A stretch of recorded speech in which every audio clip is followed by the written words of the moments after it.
কথাই বলে, বুদ্ধি থাকলে ঘরজামাই থেকেও আর একটা বিয়ে করা যায়। তাহলে একটা গল্প বলি, শোনেন। একটা ছেলে ডিমের খাসি আছে না, ওই ডিমের খাসি 2-3টা খাসি সাইকেলের পিছনে সাজিয়ে এক জায়গার থেকে আরেক জায়গায় নিয়ে যাচ্ছে। তো কিছু দূর যাওয়ার পরে সামনে একটা ছোট্ট বাজার আছে। বাজারের ওখানে গিয়ে সে তার সাইকেলের ব্যালেন্স ঠিক রাখতে না পেরে ডিমের খাসি ডিম নিয়ে পড়ে গেছে। তো ডিম তো পড়লেই সব ভেঙে যায়, তো ভেঙে গেছে। ছেলেটা মন খারাপ করে ওখানে বসলো। ছেলেটা ভাবছে যে আমি তো একজন মালিকের অধীনে কাজ করি, তো এই যে ডিমগুলো ভেঙে গেল, মালিক আমাকে চাকরি থেকে কি বের করে দেয়, কি মারধর করে না জরিমানা করে, খুব চিন্তা করছে। তো বাজারের অনেক লোকজন জড়ো হয়ে গেছে। একজন আরেকজনকে বলছে যে ইস, এতগুলো ডিম ভেঙে গেল, না জানি ছেলেটার মালিক ছেলেটাকে কি মারধর করবে, না চাকরি চলে যাবে বা জরিমানা করতে পারে, এমন কিছু আর কি।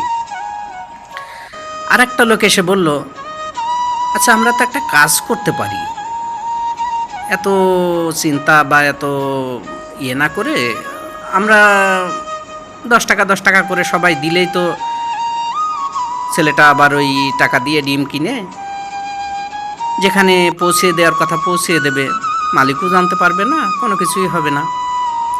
তো যে কথা সেই কাজ, রীতিমতো সবাই 10 টাকা করে দিয়ে যত টাকার ডিম ছিল তার দ্বিগুণ 3 গুণ টাকা উঠে গেল, দিয়ে ছেলেটার হাতে দিল।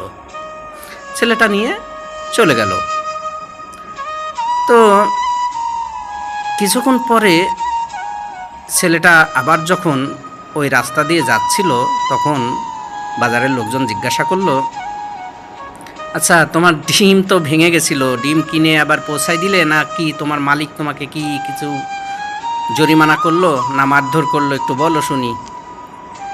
ছেলেটা বলল, মালিকের তো লাভ হয়েছে, মালিক কেন বকাঝকা করবে। বলছে মালিকের লাভ হয়েছে মানে বুঝলাম না।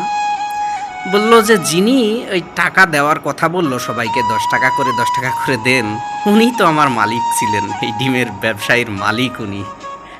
এটা ছিল ওনার একটা পলিসি। আসলে দেখেন, বুদ্ধি খরচ করলে সেখান থেকে কিছু না কিছু উপার্জন সম্ভব।